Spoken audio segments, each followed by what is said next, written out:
रसूल करीम के ज़माने में औरत और मर्द सब एक साथ एक ही बर्तन से वुज़ू किया करते थे, यानी वो मर्द और औरतें जो एक दूसरे के महरम होते।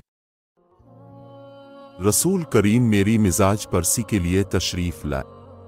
मैं बीमार था, ऐसा कि मुझे होश तक नहीं था।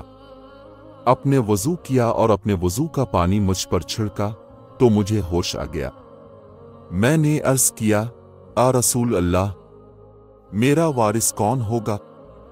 मेरा तो सिर्फ एक कुलाला वारिस है। इस पर आयत मिरास नाजिल हुई। एक मर्तबा नमाज का वक्त आ गया तो जिस शख्स का मकान करीब ही था वो वज़ू करने अपने घर चला गया और कुछ लोग जिनके मकान दूर थे रह गए। तो रसूल करीम के पास पत्थर का एक लगन लाया गया जिसमें कुछ पानी था और वो इतना छोटा था कि आप इसमें अपनी हथेली नहीं फैला सकते थे, मगर सब ने इस बर्तन के पानी से वज़ू कर लिया। हमने हजरत अनस रज़ी अल्लाह अन्हु से पूछा कि तुम कितने नफर थे? कहा 80 से कुछ ज्यादा ही थे।